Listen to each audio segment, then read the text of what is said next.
Alhamdulillahi Rabbil Alameen, As-salatu was-salamu ala khatimin nabiyyin wa ala alihi wa sahbihi ajma'in, amma ba'd. فأعوذ بالله من الشيطان الرجيم بسم الله الرحمن الرحيم قال الله تعالى في سورة الأعراف أو تقولوا إنما أشرك آباؤنا من قبل وكنا ذرية من بعدهم أفتهلكنا بما فعل المبطلون. Translation: Or lest you say, it was our fathers before us who associated others false gods to Allah, that we were only their descendants after them. So will you then destroy us because of deeds of the evildoers? In the next ayah, Allah subhanahu wa ta'ala says, وَكَذَلِكَ نُفَصِّلُ الْآيَاتِ وَلَعَلَّهُمْ يَرْجِعُونَ.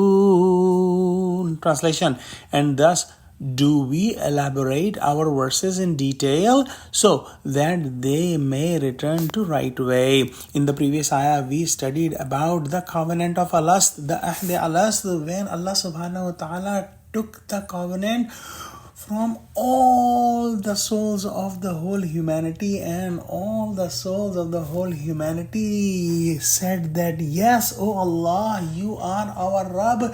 And this was the self-consciousness given to all the human beings in the form of ruh, and all the human beings have the love and ma'arifah of Allah subhanahu wa ta'ala in their hearts. Even if there is no guidance, no book, no prophet coming to a human being who is living in jungles, his heart knows that the truth is the right thing and the falsehood is the wrong thing. His heart knows that adultery is the wrong thing, and making a sincere relation with a spouse is the right thing. His heart knows that killing someone is the wrong thing, and stealing from someone is the wrong thing. So nobody can blame anyone else on his own actions. So somebody is doing shirk, his heart knows that shirk is wrong and the tawheed, the oneness of Allah subhanahu wa ta'ala, is the right.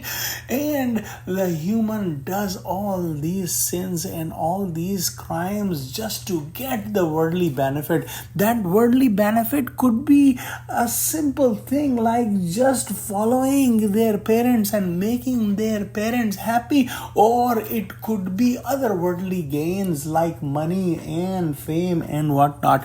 But the human being who is doing the sins, who is doing the wrong things, he's doing that on his own accord, and no one is pushing him to do the wrong things. And on top of the basic guidance that is in every human heart, Allah subhanahu wa ta'ala has completed the guidance through the prophets and through the books of Allah subhanahu wa ta'ala. So after Prophet Muhammad sallallahu alaihi wasallam has come with Quran and the most clear guidance, no one has any excuse not to follow the guidance and to remain on the shirk or polytheism or on any false path. Allah subhanahu wa ta'ala has clearly explained his ayahs, his signs, so any human being can be rightly guided. But Allah subhanahu wa ta'ala would not force the guidance or the misguidance on any human being.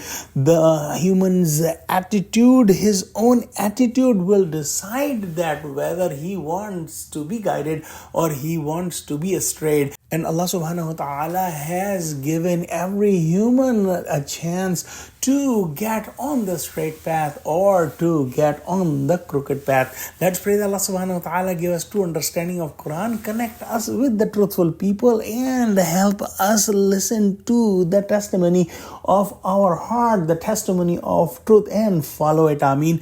Wa akhiru da'wana alhamdulillahi rabbil alameen. Wassalamu alaikum wa rahmatullahi wa barakatuhu.